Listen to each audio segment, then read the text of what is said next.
Sir दिया द्वारा जो दिया जाता है दान, उसको कहते हैं तुला दान। इसको हम जोड़ते हैं द्वारिका की एक लीला से। सत्यभामा जी के पास नारद जी आते हैं और नारद जी कहते हैं सत्यभामा जी से, द्वारिकाधीश को पा करके प्रसन्न होना। सत्यभामा जी कहते हैं प्रसन्न, परम प्रसन्न हूँ, परम तृप्त हूँ। मैं तो चाहती हूँ जन्म जन्म तक मुझे यही मेरे पति के रूप में मिले। तो भाव से मुझे ये मेरे पति के रूप में मिले। तो नारद जी कहते हैं अगर तुम चाहती हो कि अगले जन्म में भी पति के रूप में मिले, तो देखो जो दान करते हो वही मिलता है। तो तुम एक काम करो, इनको दान करो। किसको दान करें? बोले मुझे दान कर दो। हम जैसे कहाँ मिलेंगे इनके भगत? तो हमको दान करोगे विधि पूर्वक, तो बदले में अगले जन्म में फिर तुम्हें ये मिल जाएंगे।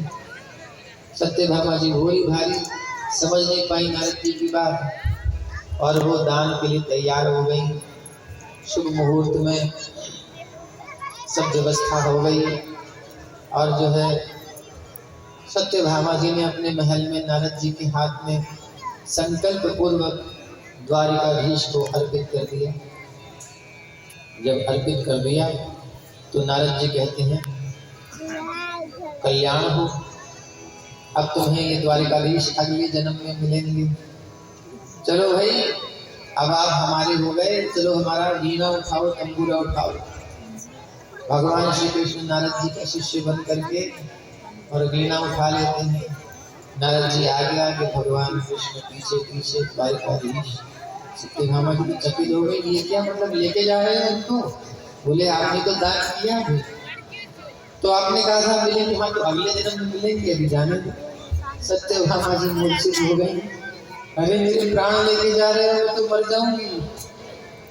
तो फिर नारद जी ने कहा फिर अब इतनी व्यग्र हो रही हो तो एक काम करते हैं, इसका उपाय इनके वजन के बराबर जो कुछ हो वो आप हमें प्रदान कर दीजिए, सुवर्ण दान कर दीजिए। भगवान श्री कृष्ण की नगरी द्वारिका सुवर्णमयी है, वहाँ कौन सी सोने की कमी। तो तराजू तो ये छोटा सा है, लेकिन द्वारिका में बहुत बड़ा तराजू बनाया है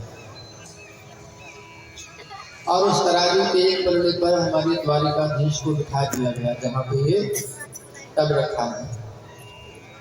तो हमारा द्वारिकाधीश बैठ गए। अब ये पलड़ा ऊंचा उठ गया, अब इस पर द्वारिका के सारे स्वर्ण की राशि ला करके रख दी गई। अब जब सबको खबर लगी कि ये तो बड़ा अनहोनी हो गई, सत्यभामा ने दान कर दिया नारद जी को, बदले में सब स्वर्ण ये कुछ देना है बदले में, तो क्या कर सारा स्वर्ण चला गया। सब रानियों ने अपने अपने, अरे तुम्हारे साथ हमारे भी चले जाएंगे, हमारा क्या होगा, सोच तो लेती पहले।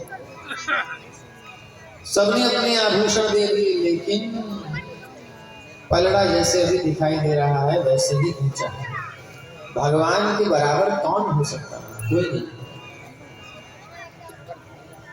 तो अब जो है रुक्मिणी जी जो आई, रुक्मिणी जी कह रहे क्या हो गया, क्या हो गया? अरे द्वारिकाधीश जा रहे हैं, नारद जी ले जा रहे हैं। क्यों? बोले सत्यभामा ने दान कर दिया है और वापस चाहिए तो बदले में उनके भजन के बराबर सुवर्ण आदि जो भी है, जो उनके बराबर हो वो दे दो। तो रुक्मिणी जी कहती हैं इतना सुवर्ण देने की कोई आवश्यकता नहीं। सुवर्ण की जगह उन्होंने सब हटवा करके क्या किया, या बल्कि यूं समझ लो सब रखा हुआ था, वहीं पर तुलसी दल पधरा दिया। तुलसी दल मात्र रखा और तुलसी दल के रखते ही प्रेम पूर्वक भक्ति से समन्वित, और जैसे ही तुलसी दल रखा भगवान ऊपर आ गए। अब तो सबकी जान की चाहना हुई और द्वारिकाधीश तो वापस दिया नारद जी ने, तुलसी दल लेकर चल दी।